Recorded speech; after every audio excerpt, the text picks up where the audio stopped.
Hello, I'm Brian Bowyer, author of Apocalypse, Perpetual Dread,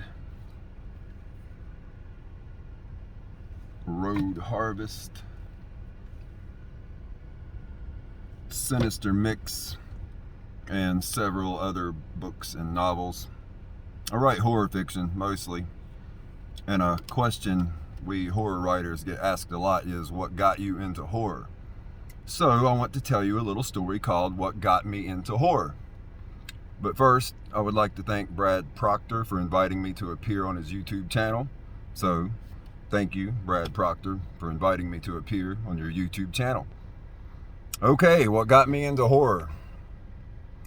In 1977, when I was 4 years old, my mother, and this is no exaggeration, was a lot like that woman in the movie version of Stephen King's The Mist, the religious fanatic in the grocery store who preached about Armageddon and called for a sacrifice.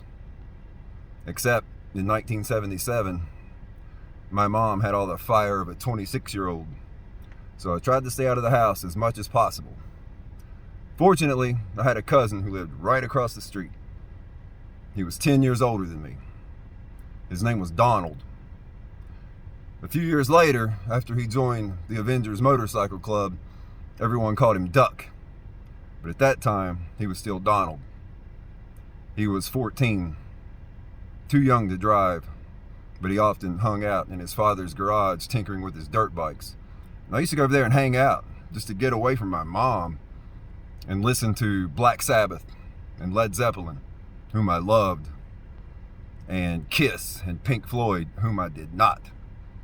And at 4 years of age, I figured out pretty quickly that as long as I didn't annoy him, as long as I didn't get on his nerves and let him do all the talking and listen to his stories, he wouldn't kick me out.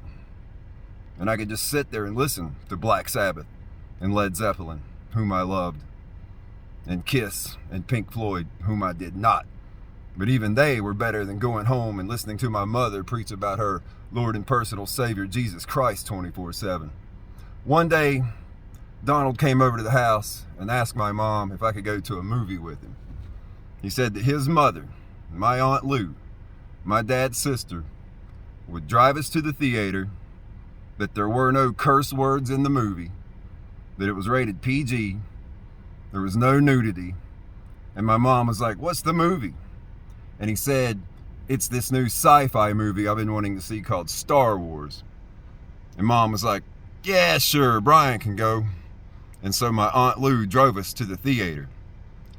At 4 years of age, I didn't know how to read. So when those introductory words began receding into the darkness on the screen, Donald read the words to me. "A long time ago, in a galaxy far, far away." And I was enthralled, transfixed, and I loved it. I left the theater in a daze, stunned by what I had seen, and I was never into cartoons again. I'd never really liked cartoons to begin with. I mean, I kinda liked watching boxing with my dad, and basketball, and football, but I had never really liked cartoons. Maybe I was weird, I don't know. But certainly after Star Wars, I never watched cartoons again. Now, my parents weren't poor, and they bought me all the Star Wars action figures I wanted. And B-Wing fighters, X-Wing fighters, Millennium Falcons, you name it. Fast forward 3 years to 1980. I'm 7 years old now, and Donald is 17. He's driving now. One day, he comes over to the house and asks my mom if I can go to a movie with him. At 7 years of age, I was basically a little adult. I had been babysitting my younger brother for the past couple of years most of the time, and Mom didn't even ask him about the movie. She just wanted to know what time he would have me home, and he told her, and Mom was like, "Yeah, sure, Brian can go." And so Donald drove me to the theater.